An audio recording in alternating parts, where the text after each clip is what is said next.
And welcome to the curriculum committee. Trisha, how many people want to speak tonight?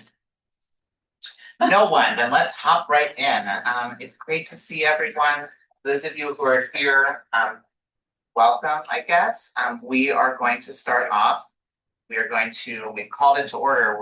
I have no public comment unless someone here had a public comment that they didn't let Trisha know. Going once, going twice, gone. And now I guess we're going to approve the minutes. So does someone have a motion? That all works. We don't need a motion. All right, well, I would like us to. We can have one anyway. Let's do it anyway. I moved to approve the November curriculum committee meeting minutes. October. Yeah, it's been a while. October 28th. The October curriculum committee meeting minutes. I guess we vote on that. I mean, just say great. Let's do that. Great, we've approved it. Yes, all right, check us out. So now I wanted to talk about the district vision for our curriculum committee and sort of our approach to curriculum within the district. You can check it out. I'm not sure, Trisha, if you want to project it for folks to see. I can go ahead and read it. A little bit of context, we collaborated on this in our last meeting. We talked about how we were going to share it with parents and stakeholders. We were going to share it with teachers. We did agenda preparation with Catherine from the ITA and Mary from the district office. And we landed as part of our work, that regardless of school, educators provide students with a consistent and shared experience.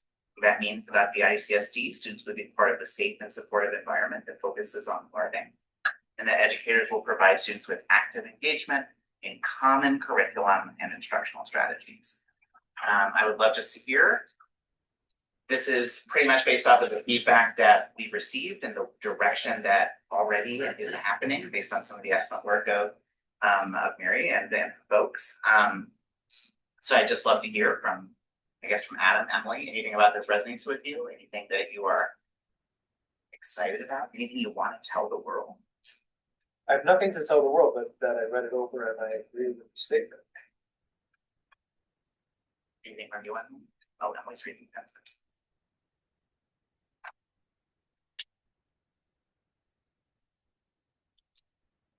What happens with a vision statement that's developed at a community level?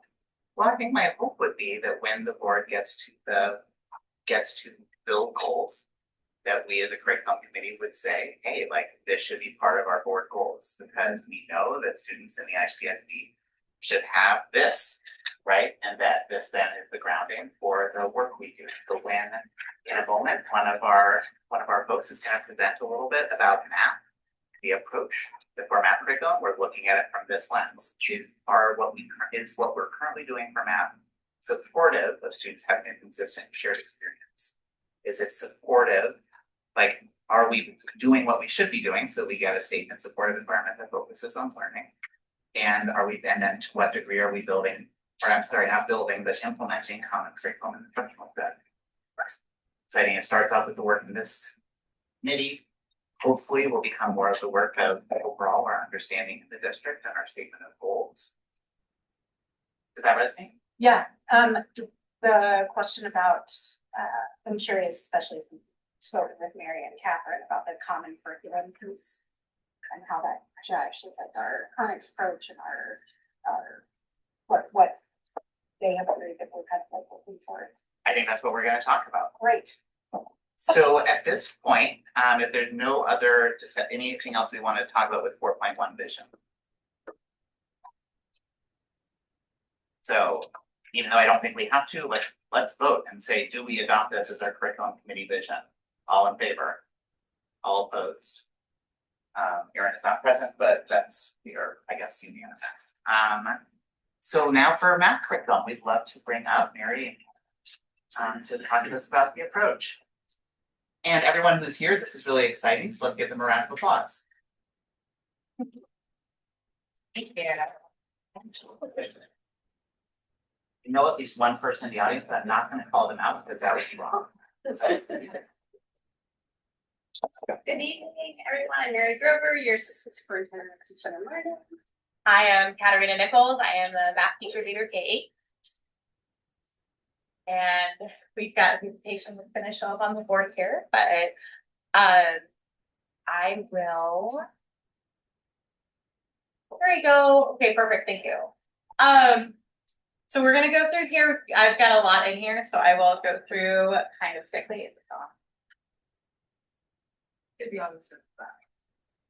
Oh, and just for my colleagues, how we would, like, Pat and I were talking, the way we're gonna approach this is it's gonna present a little bit of information at a time, taken from the best practice that we see in the HR committee meetings run by our amazing Emily. And then we can ask some questions, ideally ground them in sort of like our vision, and then think about like build understanding about what's going on in app, and then go from there. Perfect. Free. Yeah. Feel free to jump in at any point. Thank you so much. So we have a curriculum overview, assessments, information about ongoing PD. I put discussions, a question at the end, but again, feel free at any point. My name is Kat. I've met most of you. I've been in the district for a while. I just like to introduce myself. So here's Go back to introduce myself. I taught quite a while at Boynton. I also taught at IC at the same time. Got a lot of insight, I think, because of that, as to like vertical alignment across grades within math, which is a little bit of how I ended up in this position. So as far as curriculum that we use at different grade levels, K through 5, we use Eureka Math Squared. We're in our 3rd full year of adoption with that. And then 6 through 8, we do Amplify Desmos Math, and we're in our 2nd full year of adoption with that. As far as leadership, with both of those, at the elementary level, we have a team of math strategists that I lead. So we have one math strategist per building, and those people work on a team with me to support math K through 5. And then our department leaders 6 through 8 support math. Below, you'll see that we have a pacing guide for each elementary and middle school for each grade level. And then we have some additional supports. First in math, that's FIM up there. That is funded by New York State through the Expanded Math Access Program, and that is a fluency resource. So that's available statewide K through 8. What does it stand for? First in math. It's a digital resource for fluency and practice. And then at the elementary level, we have CERN as a support, and at the secondary, we have IXL, and those are more for practice. That's not a curriculum. Those are just like skill practice tools. I'm sorry that I have some animations that did not work here. It would have been a little cleaner, but this is a view of our pacing guide, and I'm just going to stand up to just kind of point this out to you. We've got suggested dates by module, we've got assessment, professional development, and big ideas. So we have that for each grade level, K through 8. And on the back, we have additional resources. So again, this pacing guide is intended as a rough outline, just to make sure everyone is supporting the curriculum at roughly the same pace, because complete perfect day-to-day alignment is impossible. Just field trips, things get in the way with that. We've got resources based on standards, caregiver resources, which I'll go into a little more detail about, supplemental tools, district assessment, all of these resources for teachers to dive into.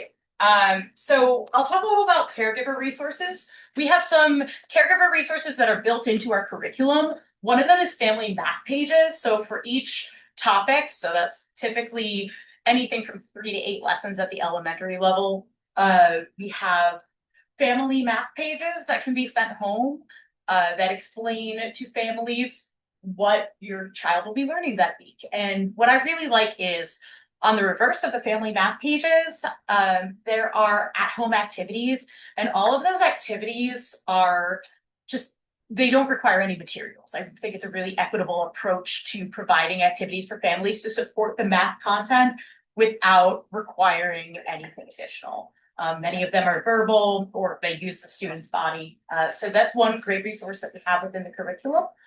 And then we also have, yes, please, sorry. So one thing now that we're at this caregiver, because Kat, this is the next slide, that's fine, that's great.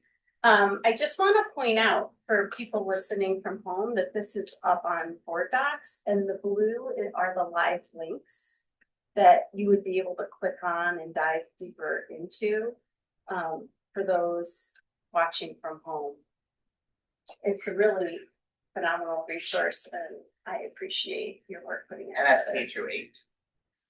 This is designed specifically for K through 5. I mentioned the K through 8 curriculum.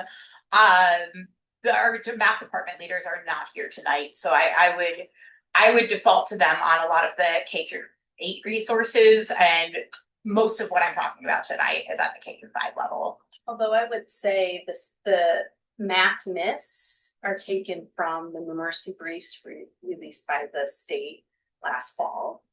And so that application is K-12, the numeracy briefs. And so you'll see parts, you have to talk to your child about math is applicable to all grades. If possible, before we go into the comment, can we now go back to the slide right after your introduction? And I imagine we have sort of like questions or follow-ups. This one right here. Yes. I know I have questions, but I'm not sure. I just had a question about the math information that's sent home. You said that it can be sent home. Is it, how does that get decided or monitored, or like what percentage of teachers are sending that home to students or parents? Yeah, I think it differs by building. So some of there are 2 student workbooks for K through 5 with your Eureka Math Squared curriculum. There's the Learn workbook, which is meant to be in class supports. And then there's the Apply workbook, which is meant to be sent home essentially as homework. Some of the schools do not give homework at the K through 5 level. So depending on the school, some schools send the workbooks home and those books are in there. Some teachers choose not to send home the Apply books, but do email this home with their weekly communications with teachers. So it varies by building. I have follow-up questions about that. Can I, Go ahead. I'd like to add, so part of our goal is to have consistency across all 8 elementary schools. So there's another slide that we went through that pointed out the math strategist role. So being able to norm around that and what's happening in each building, the professional development that's happening with Kat and the math strategists, and that has been divided because of the need to not stress our teacher substitute system, is divided into feeder schools. So as soon as we go through more and answer your questions, I do want to talk about norming around that so that all caregivers are getting access to this content on, how to engage with their child in math. Because many of us, the way we were taught math is not the way that math is taught now. And so really, I would suggest that if there are caregivers who are interested in this resource and not receiving it at this time, that they let us know so we can collaborate on it. Because there is this family math that goes out, and there's also sending it out and then people seeing it and being able to access it. And that's our work.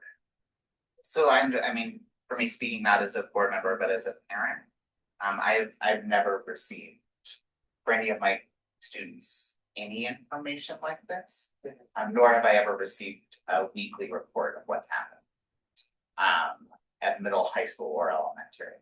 So my question, I guess, goes to if we want a shared and consistent experience. I guess I'm hearing things that seem not in line with that. Like if we don't have a consistent approach to homework, if we don't have a consistent, is there like an option if there's parent communication or not, homework or not? How, I guess, what are the next steps then? So I believe the next steps is having the conversation, because I was at one school today where these were being sent home. So norming that practice among math strategists so that we're partnering with caregivers is going to be pretty important. So that's. And the math, can you talk to us more about setting that as a goal? Yeah. That by next year at this time, that if we were to survey parents, they would say, oh yeah, I've seen that. Right, and I mean, if it's available, like, it seems like it's very readily available just to send it home. Isn't that hard, but obviously there's different ways to do it, different methodologies, but it would be great if it does exist. that all parents would be able to have access to if they wanted it. So I agree with that. Okay, so, sorry, I'm like, Were you planning to talk about the math strategist later, or should we just, yeah, I can hold it until that again. so. Yeah, I guess I'm still on the, okay. Can you go back to the Eureka and Desmos?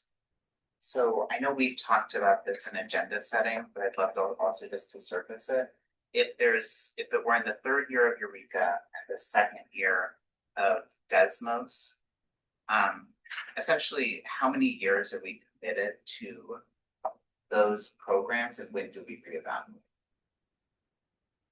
I know for me, it's like for me as an educator, I think it was both really helpful to know that there's a period of time that for sure we're doing this, but also a period of reevaluation. So just love to understand the timeline. Great, thank you. We are committed 5 years to end the curriculum and then to collaborating with teachers on evaluating and selecting any new curricula through a process that was very successful, I believe, 3rd through 5th, when we embarked on magnetic reading and choosing that and having a collaborative approach that has been our roadmap for EL, for literacy. And we would want to, moving forward, use that same approach for math. So we're in year 3 and year 2 right now. Is it possible to try that? Yes, I just want to put it in a slide. Oh, got it. And then with the timeline, okay, so then I also noticed like the ZERN and IXL. I'm curious, like, why are those programs chosen? Like, are they designed to be used in conjunction with Eureka and with Desmos? Sure, yeah, I don't have background as to why they were chosen. However, I will say that all of the resources that we use are aligned with the next generation state standards. So, for example, even though we use a different curriculum K through 5 versus 6 through 8, all of the standards of practice and the standards of content are consistent. So that'll be the case as well with those resources. And a lot of those are skill-based practice. So there will be skill practice that teachers can refer to supplement the skill practice that's built into the curriculum. Okay, and what is the rationale for 2 of them as opposed to 1 of them?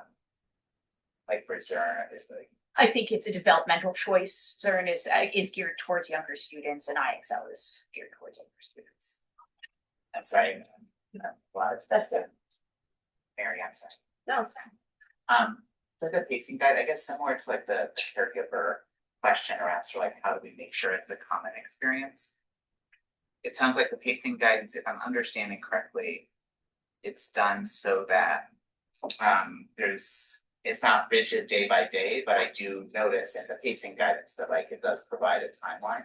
It's like, how do you monitor, I guess, like the timely completion of units and making sure the students experience the full scope of the grade level teaching over the year? I would say we put a lot of trust in our teachers. Like, we give them these resources, we give them this pacing guide. We also have benchmark assessments, which I have resources to talk about those, but we do have checkpoints throughout the year where we're monitoring student progress. So I would say that as far as like checking in and making sure teachers are staying on track, we have resources for them and we have progress checks for students. So at the end of each module, there's some form of assessment. I know that's getting into it. But... Yeah, let's save that for when we let's dive, when we're ready, we can dive into the assessments because there's both formative and summative assessments. Yes. First, I'd love to know if there's any other questions around the curriculum component, and then I wanted to follow up on what might be a few actions. I just had one question, which we talked about in the past. If we have data surrounding how many teachers are making it through the end of the curriculum, or like how far we're getting. I know it's difficult and it's not totally related to the teacher. There's so many factors that could make it hard to get through the whole curriculum. But if we miss pieces each year and it has a cascading effect. So I was just kind of wondering about that. Like, how do we look at that? And you may not know the answer now, but just this is more like we should look at that question maybe. Yeah, so I think, yeah, you said something powerful. We're in year 3. So implementing any new curriculum, there's an implementation learning curve. Sure. And as an educator learning, all right, this is the piece, this is a component of the lesson that actively engages students in their numeracy skill. I don't want to cut that, but I noticed last year when I did it, I spent too much time on it. So maybe I'm gonna truncate this portion. And that's the power and what we are tracking and bringing educators together to talk about where they are specifically and prep for the next module. That's really important data, qualitative data to be taking. Sure. So am I hearing a suggestion? Well, yeah, I mean, Yeah, that makes sense. That makes sense strategy wise, and obviously that would be the process by how we would go and check in with people. But then, when the year comes to an end, it's like I made it 3/4 of the way through. I made it 87% of the way through. I think it would be interesting to know how are we doing in terms of completing the curriculum as it lines up with state standards. Because I think if we miss, let's say, 25% of the curriculum, the year ends and we only got 75% of the way through, and we miss 25% of the state standards, that just creates complexities. And it would just be good to know how are we doing with that, and then what can we do to make it better if we're not doing well, or maybe we're doing really well with it. I don't know. So that's my question. Okay, so where that comes out is when we're analyzing the state testing data by the questions. And it doesn't necessarily tell us that it wasn't taught. It might have been taught, but it wasn't successful for a variety of reasons. So that's where we're looking at those trends. Because we're assuming our goal is that everyone's getting through all of these. So I guess that's my question. Like, I mean, what you're saying is, I'm not trying to push back much, but it's an indirect way of measuring it, meaning like you could look at the questions and say like, oh, what percentage of students are getting, and if 2% got it right at the end, you could say, well, probably they didn't get there. But of course, there's other factors that can make it so students didn't get there. Whereas just surveying teachers and just saying like, hey, you had 12 modules to get through at the last day of school. What module were you on? And they say 11, or they say 9. Then I'm saying that would be another way of measuring it. So I would just be curious about that question. There are many ways to get at that. Does that make sense? Yeah. I want to go back quickly, like sort of building on this, because I heard like this idea of like we trust teachers as the rationale for for not necessarily knowing when we've moved on from the pacing guides. I want to say like every manager I've ever had trusts me, and they also hold me accountable and like coach me to make sure that happens. And so I guess I'm curious, like outside of I trust teachers. At the same time, like my kid experienced a year where she didn't learn 40% of the math curriculum because it wasn't monitored, and the teacher needed extra coaching and support. And so I'm just trying to grapple with the disconnect between the pacing guidance makes sense, but do we what method either do we have or could we have to make sure that teachers are supported in meeting that guidance so that every kid has access? Like I think about things like as a parent, like if I know what's supposed to happen and when, then like that helps me and helps the teacher, right? Because it's just like another system of support for knowing that we're expecting all students to get it. So I guess just like, is there a response to that around like how do we make sure students get it? Yeah, that's the math strategist role. So this is our first year of the math strategist role. And hearing we need additional support. It's building based in support of the principal, led by a teacher leader in the district so that we're growing consistency across all 8 elementary schools. So the goal is to And then if I'll add, and then the math strategist, which we can share that by building with a link to that job description. So the math strategist is an overage. So I might teach third grade and have an additional period 0.167 to be able after school to run a professional development for my team, to maybe choose during a prep to push in and do a peer observation of a colleague, to prep materials for a caregiver outreach night, but then also to consult with Kat. This might be a good time to start talking I about think that. we should dive into that. If you're all right, Andrew, did you have another question? Probably after this, so yeah, Okay, talk to us about best. those. So, as far as ongoing professional development, last year we had on a volunteer basis a math network of at least one teacher per school, and this year we have an expansion of that. We have our math strategists. We meet monthly. This year, we're doing a book study on Power Up Your Math Community, which is all about high impact practices to transform the classroom. Last year, the same group of people did a book study on mathematical tasks for the thinking classroom K through 5. So the leaders who are in each building who are supporting this have gotten pretty hefty math professional development beyond what their peers have gotten. And that is to empower them as leaders, to send them back to their buildings, to give them the resources that they need to support other teachers. We have monthly meetings. Sometimes we have a half or a full day release. Oftentimes they're after school, and during that time, we support teachers, and I'll go into a little more detail in a minute, but we do have individual building supports. We have common professional development that is provided by, created by me. We'll do it as a team, and then it's turnkey. So those teachers go back to their buildings and they provide that to their staff via staff meetings.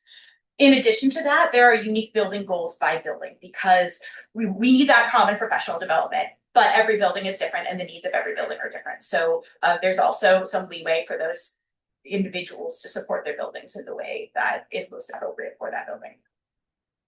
So we have kind of like two streams of professional development happening right now. We also are having grade level PD, which is new this year. What we have is grade level teams that are separated by grade level and Peter Middle School. So Fall Creek, Cayuga Heights, Enfield, and South Hill. Those groups meet at grade level teams, and then Northeast, BJM, Caroline, and Bell Sherman meet as grade level teams. And they'll have 3 half-day sessions per year. So you're catching us at exactly the halfway point. Yesterday we finished our halfway point, and we have another one on Thursday right here. We have common themes. So there is some consistency in what the big takeaways are, but because we're doing it by grade level, we're able to tailor the content of what we're doing to that grade level. So we're previewing the content from upcoming modules. So it's always taken from the upcoming week in the pacing guide. So that teachers should have experienced things, should have had conversations with colleagues about best practice, about these specific skills, and about how to approach skills in multiple ways. So coming back to the math strategists, our monthly meetings are about peer support, book study, professional development, and turnkey professional development. So again, we're giving extra support to these teachers as well as providing turnkey resources. So here are some examples of what we're doing. We have a fluency launchpad so that teachers during intervention time can use unplugged fluency resources with their students. So the way that it's set up is that Monday, Wednesday, and Friday, there's an unplugged game to support fluency, to have students interacting with each other, practicing those fluency skills. And then Tuesday and Thursday, we have data talks. So those are low floor, high ceiling. So there are like multiple entry points. We can take it pretty in depth, but there's a way for everyone to participate to interpret real life data. And then the one that's coming up for this month is a vertical alignment progression. So at staff meetings, all elementary teachers, even if they don't teach math, are going to be engaging about number lines and the progression of number lines and the importance of number lines and why it matters. So that's some of the professional development that's being shared out district-wide. And then there's some independent work to support unique building-based goals. So one building is doing a problem of the week. There are some newsletters that are going out, emails with like small tweaks you can make to improve your practice. And some schools are starting like buddy activities. So I believe they're doing like a 4th and 2nd grade math buddies. So the 4th graders come in and like support the 2nd grade math learning, which is a great way to get students working on their metacognitive skills and engaging with math in a deeper way. So that's a little bit about our math strategists. We can pause, or if you'd like, I can talk about the grade level math PD as well. Let's talk about the strategists first. Unless you're in. I don't have any in this one. I have a few. So the math strategist is a teacher role that is what percent of their time are they spending on that? So. Like what I'm sorry, what so I'm trying to so if like what percent of time of the math strategist, because it's not a full-time role devoted to coaching and support, is spent on coaching and support? So the teacher has a full-time teaching load, and then it's considered a 0.167. So that's about 1/8 of their allotted time on top of their role. So it ends up being 3 to 4 hours per week additional time spent on that. We just had a little 6-7 reference. Oh. Didn't That's not funny.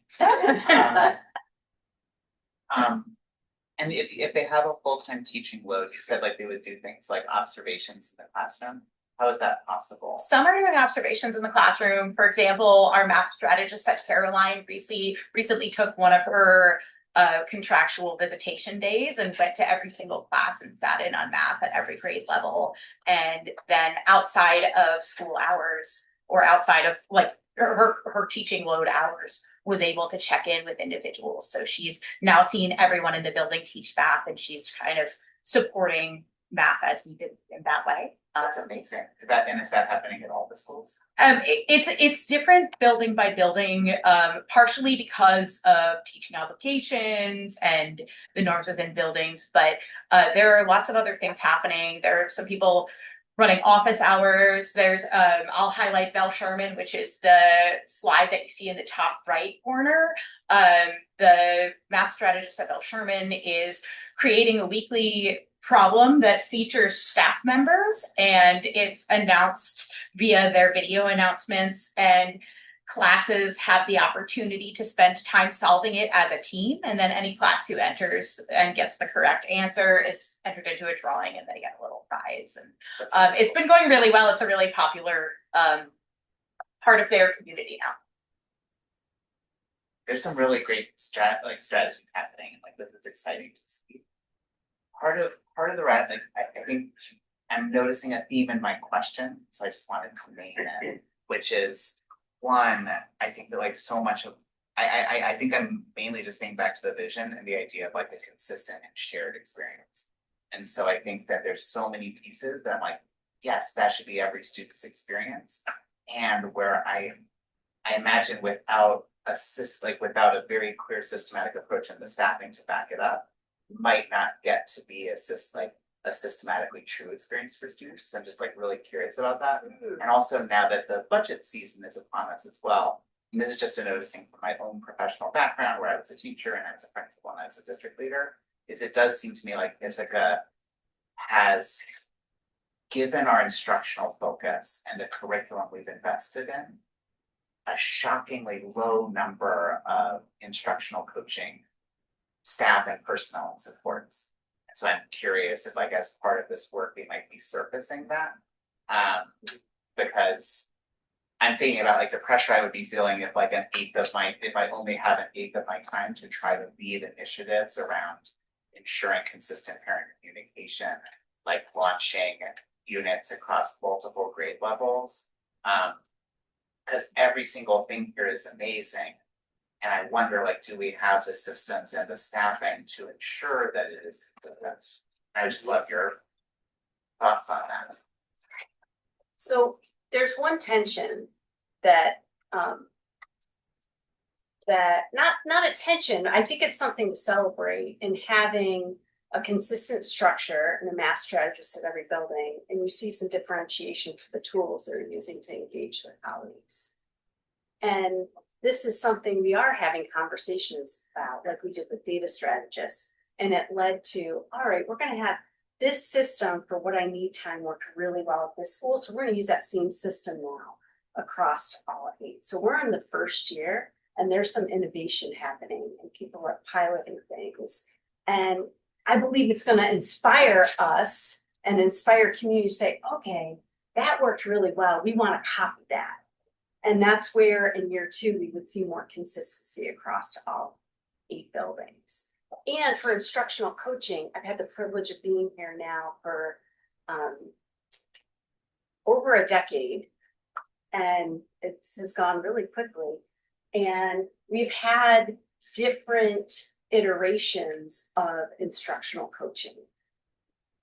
Full-time release instructional coaches shared across buildings, technology integration specialists, partner with BOCES for instructional support.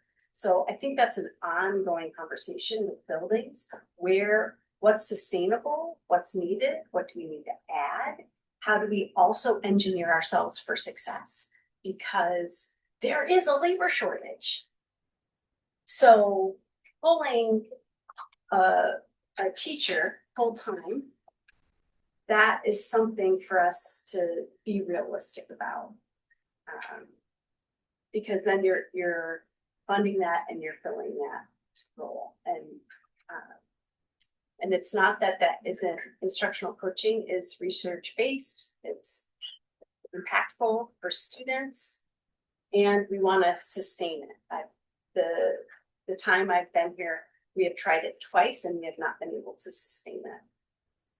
Can you talk to us about why?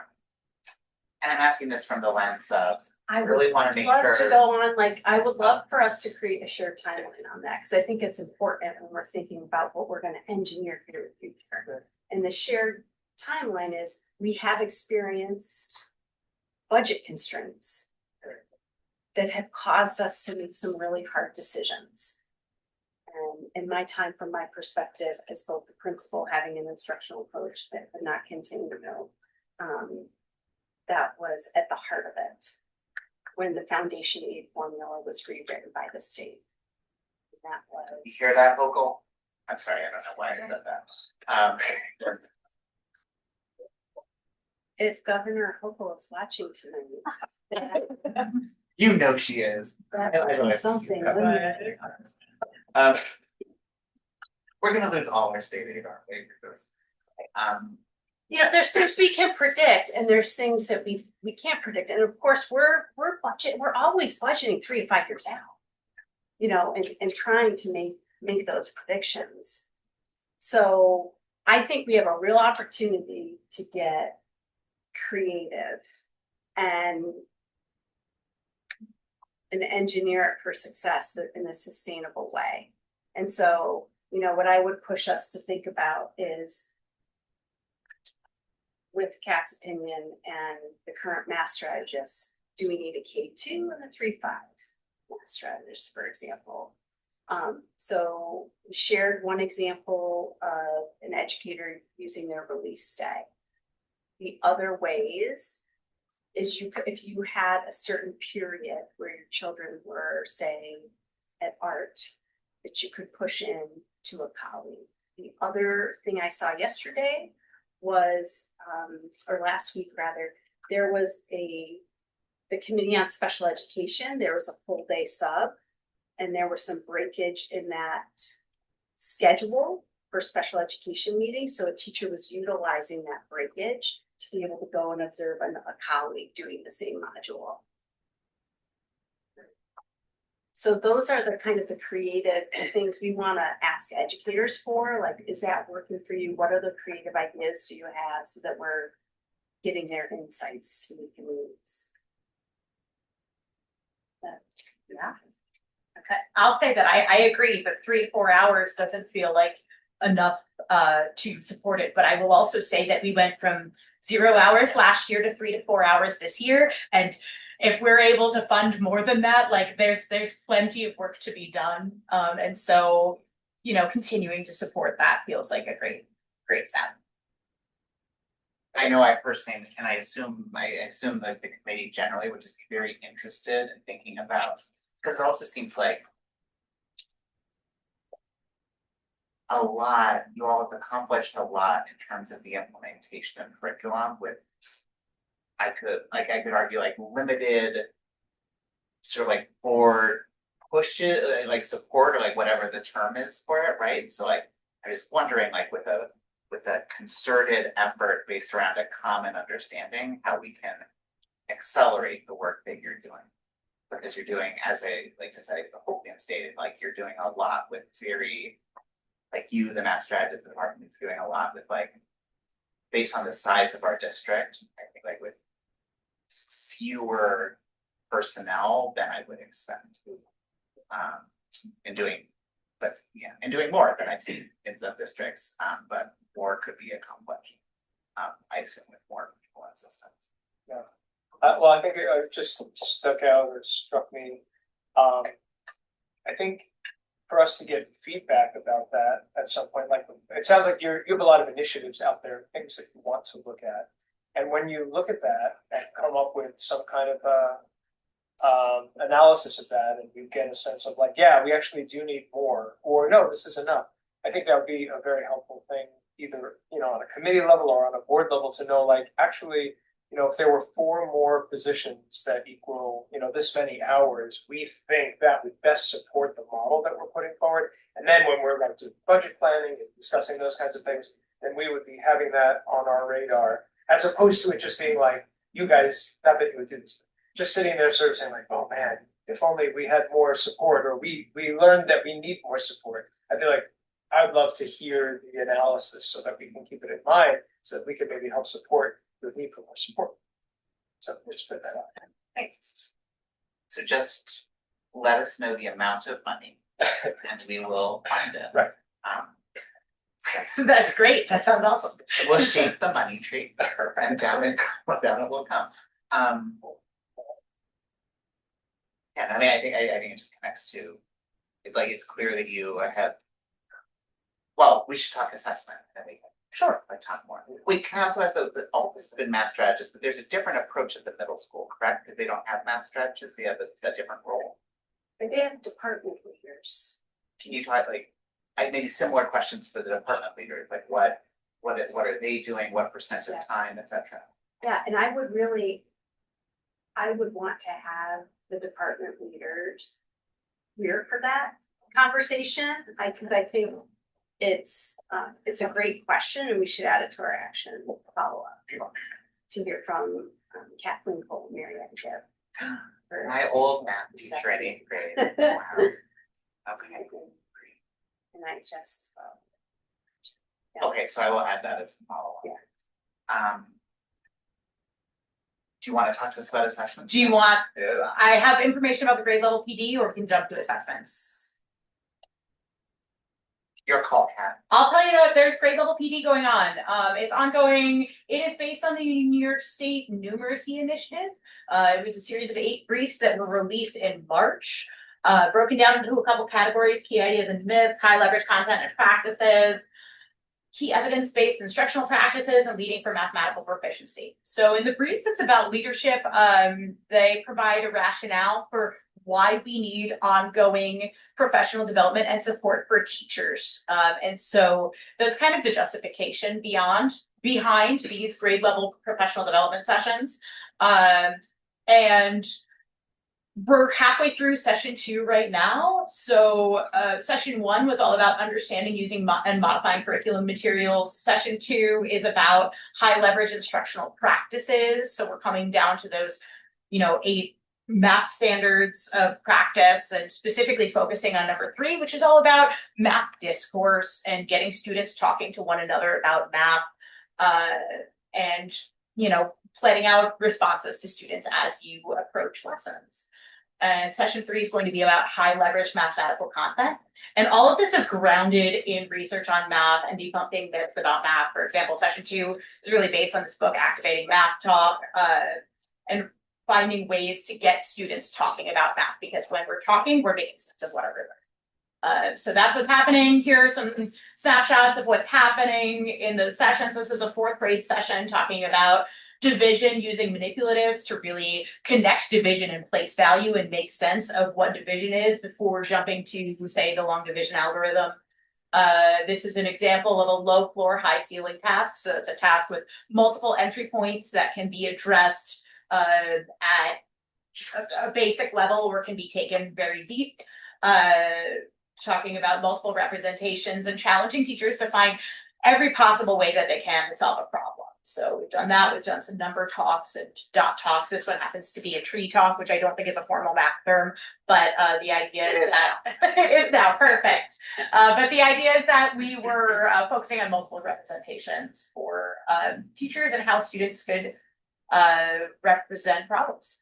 So if you have any questions on that, I'm happy to talk about them, but I'm also happy to jump over to assessment.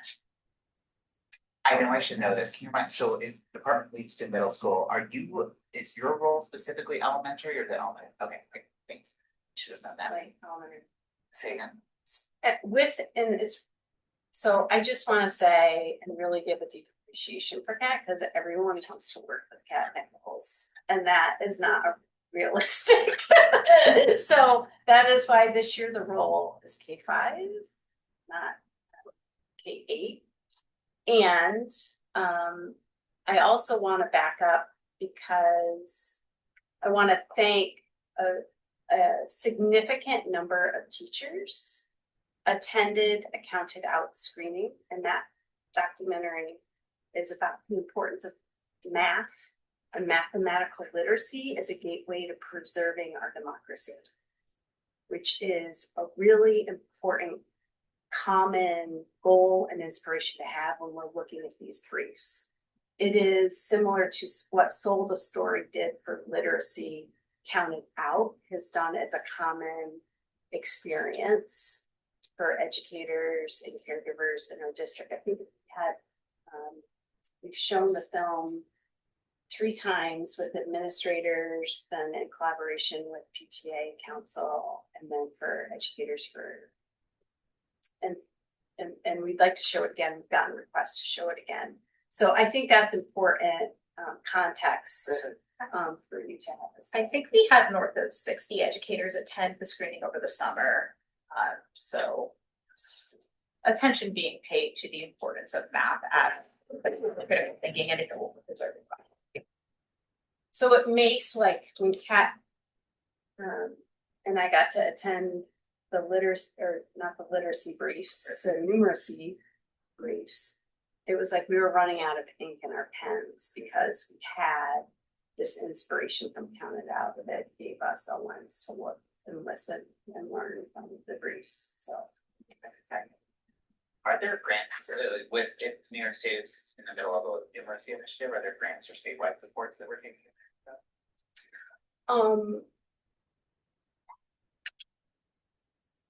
It's totally fine if you're not clear into that question. I hate to say no, but no.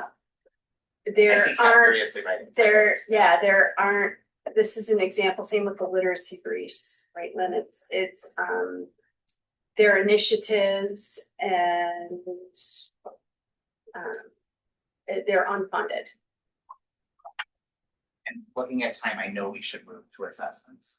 So maybe do that. Yeah, absolutely. Sorry for going in reverse here. I think it was the right. Thank you for being willing to. Of course.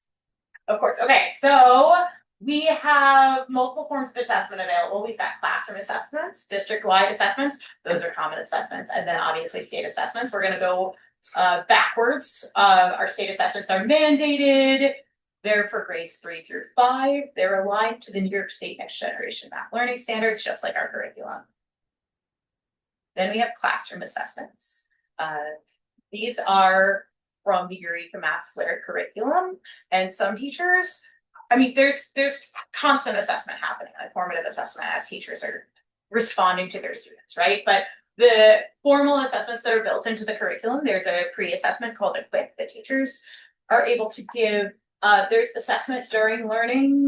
There are observational assessment reporting sheets. So essentially the modules each break down the priority standards from that module and provide space for teachers to record their thoughts on formative assessment as it goes on. There are also exit tickets and topic tickets. Those are designed essentially to be similar to quizzes, to do a quick check-in on how students are doing. The exit tickets are daily and the topic tickets are at the end of every topic. So 3 to 8 days, depending on the length of the topic. You said the pre-module assessments are available. Are they part of like the pacing guidance? Are they required, recommended, used in any way?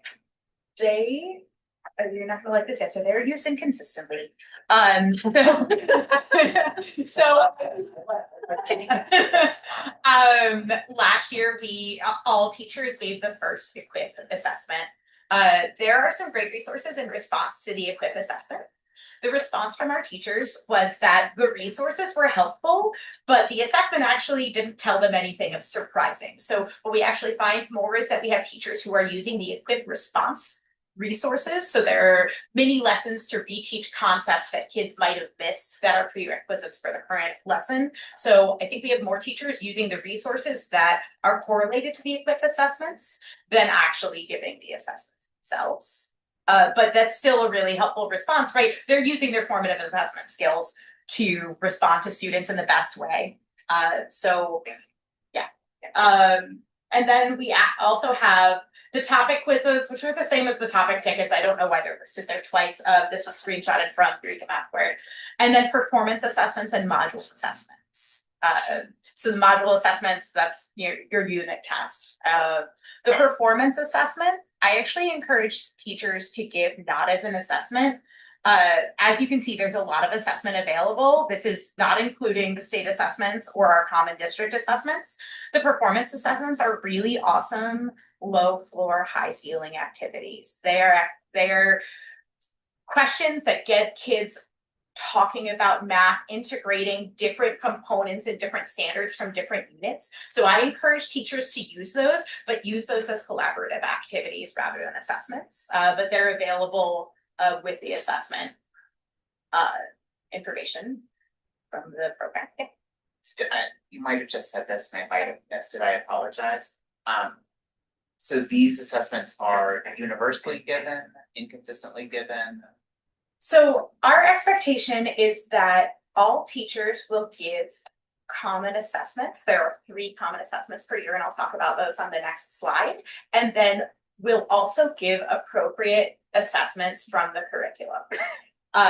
It is unreasonable to expect teachers to give all of these assessments. The children wouldn't have any time to be working on the math, right? So our response has been that we expect you to use assessments from Eureka Math Squared, whether that's the topic tickets, whether that's the module assessments. And then in addition to that, the 4 common assessments students will take throughout the year. There are 3 common assessments that are within district, and then they'll have the state test.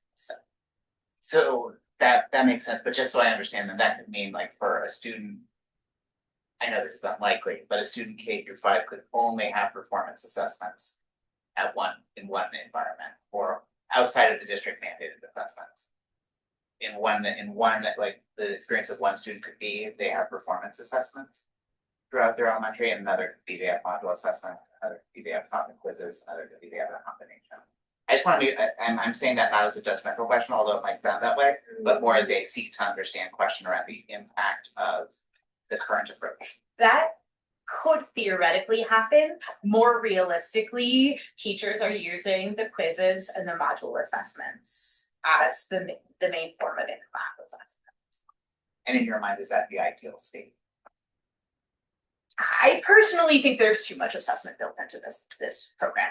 And I think that there is plenty of time for assessment. I recognize the importance of assessment. And I think that my recommendation, if a teacher's like, hey, which assessment site should I use? My recommendation is the topic quizzes. They're frequent, they give helpful feedback to the teacher that allows for quick response and intervention. And they have 4 summative assessments that are pretty hefty throughout the year. So that's sure. All right, so we have district-wide assessments. We have two branches of district-wide assessment. So we have our Eureka Math Squared benchmark assessments. Again, this is our third year using Eureka Math Squared, so we're starting to get data that we can look at over time. There are 3 assessments per year, per grade per year, grades 1 through 5. They do not provide kindergarten assessments. We do have an internal kindergarten assessment for the end of the year. Grades 1 through 2 are paper-based, and grades 3 through 5 are digital. And these are cumulative. They're assessing long-term retention. So sometimes on the beginning of the year, or they're after every 2 modules. So we'll have 2 modules and then a benchmark assessment, 3rd and 4th module, and then there's 6 total in the year. So that's where these are coming from. So this was our 3rd year of using this program. We are also piloting M-Class Math as an assessment resource. So we've used M-Class Reading, and we've had a great response to that. And M-Class came out with a math assessment tool this year, and we offered all grade level teams the opportunity to pilot that in lieu of the benchmark assessments, if that was something that they were interested in. So the structure is similar. There is 3 assessments per grade per year. It does include kindergarten assessments as well. It's digital, and then it's curriculum agnostic. So it's assessing end of the year standards, which is consistent with our reporting procedures for our report cards. So on the middle of the year test, they might come across some questions that they haven't formally seen in the curriculum, and some students might know how to do that and some might not, but the idea is that we're looking at end of year standards. So those are our 2 common assessments. Yes. Sorry, quick question. Absolutely. Why M-Class math? Think you talked about it as like an option. Is it like, was it chosen to like address a potential deficiency in Eureka Math? Like, just why was it added? Well, as part of so as part of the data strategist role and supporting, just looking at assessment, using the M-Class Reading was successful, and that was a tool that was appreciated. So being offered this to pilot is built on the success from literacy that it's being piloted. Thank you.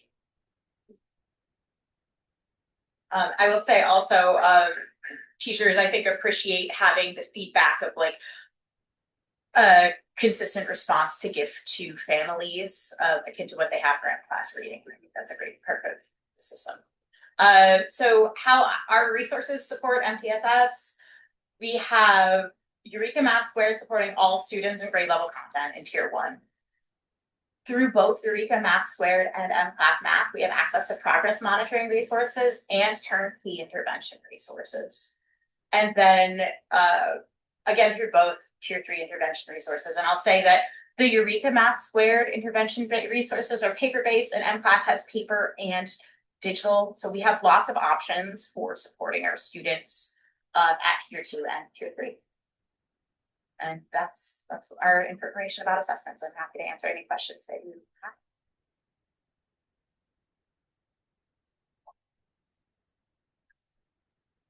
have. Can you talk to us about like if students, how does family communication work with in terms of sharing of assessment results, sharing of like whether or not students are receiving tiered interventions, progress monitoring? What expectations are they? To what degree are they universal? Like if my kid was getting Tier 3 intervention, would I know? Yes. Okay. Yeah. How? That's part of it. No, it's a legal obligation. It's a Okay, legal I'm obligation. saying Tier 2, would I know? Yeah, academic interventions it's required that we let families know about this. So and having the information in 6 to 8 week cycles. So you might hear your child's getting certain support for a certain period based on a certain skill, and then that is either needs to continue to be amped up or decreased. I am out. One question, and we'll get into an item that Taryn actually requested for the agenda. So I'm curious if you could put up the vision statement. Sure. I wanted to First of all, this information is so helpful. It sounds like teachers are doing such exciting things. You're doing so many exciting things. I think there's so much potential. Roles like yours, roles like the strategists, expanding the work that you do, especially given the commitment that the district has had over the course of the last number of years to like have a more competent approach to curriculum. Very different than when I was growing up, especially in math. I don't think I would if I was today. I'm just curious if you look at this, you think about like if this is the direction you want to keep going. What in your mind are the biggest strengths you have, like strengths right now in the approach to math? What are the biggest areas for growth? And what would you like us as a board to think about, prioritize, give you all what you need to advance this work? If you want a minute to think about it, that's totally fine. I'm gonna say that's a lot of questions. Right now. I would say that what we're doing to support the consistent and shared experience is providing consistent professional development and allowing grade level teachers to work together across buildings to norm that and to have time to discuss that.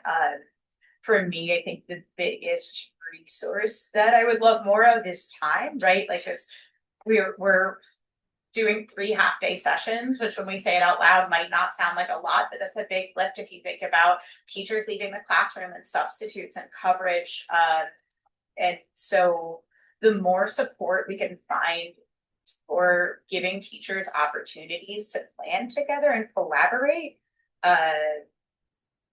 I think that's one of the hardest things. I will say also, I wish I had a prop with me, but the teacher's guides for Eureka Math Squared are about this thick and they are rich with resources. There's so much information there, but giving teachers time to make sense of that, to read it to begin with, and then also to make sense of that is, I mean, if you, I do just like you don't have a money tree. I know you can't just engineer more time, but that to me is a big stumbling block.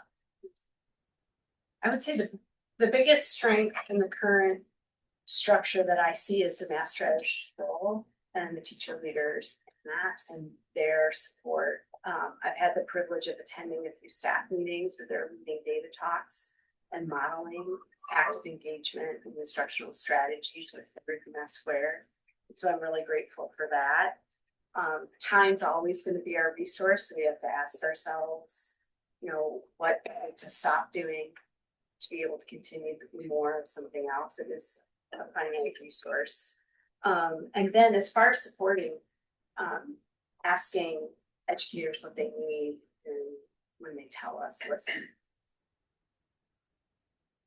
And I do want to celebrate, as we did in October, you know, we have double-digit gains in state tests in 3rd and 8th grade, and a 10% increase in 3 out of our 8 elementary schools. So that's one indicator, but it's something, you know, that we shared out in October. It was a feedback loop for us. To echo something Mary said earlier, like we're in year 3 of implementation with Eureka Math Squared. There's always a learning curve with the new curriculum. And so we're at the point now where our teachers are comfortable with the curriculum and they're comfortable making the decisions in class that they know are going to benefit students because they have that insight that has come with years of use. And so I would expect that those numbers would continue to grow because we're continuing to have this consistency. I just have one question. Does the assessment data get shared year over year, like through elementary school, for example? If you complete 3rd grade, you go to 4th grade. 4th grade teachers see those, you know, benchmark assessments. Mm-hmm. Yeah, I mean that's one of having that roll over is really important. Sure. There is some frustration sometimes with that being carried over year by year. That's not on our end, but on the company's end. But that is important. What I hear, just as things to follow up with, you know, before we end, I want to share what I took in case I'm missing something.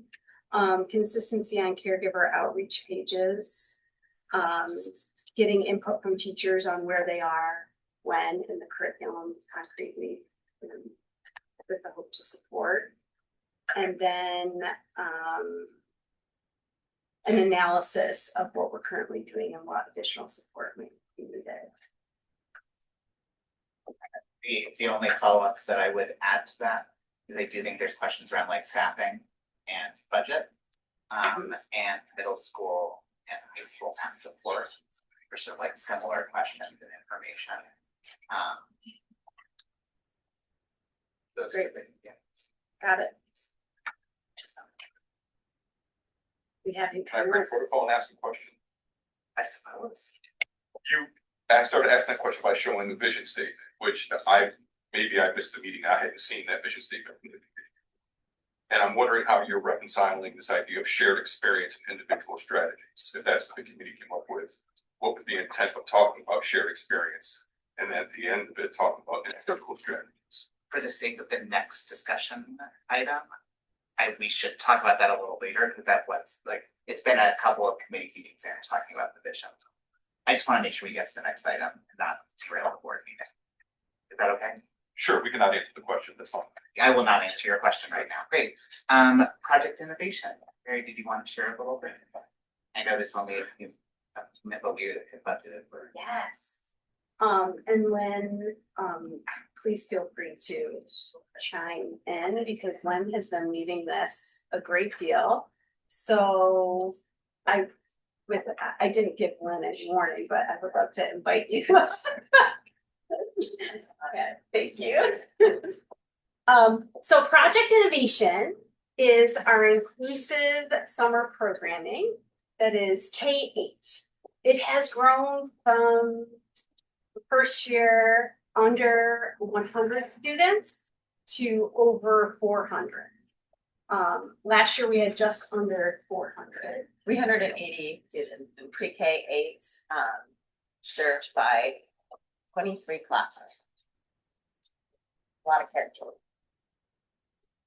So the application is going to be going out. So I do want to make sure we're talking about it a lot. So caregivers know as they're planning for summer that it is free to parents and families to have their student participate in it.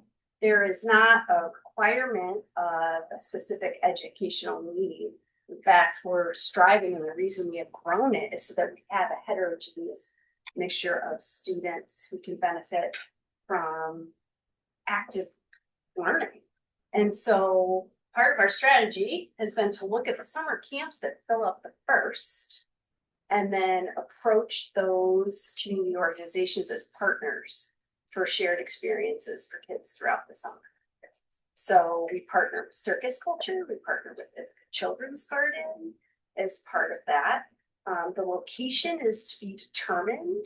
We have to find a building that is fairly centrally located and can meet the needs of close to 400 students. In grades pre-K through 8.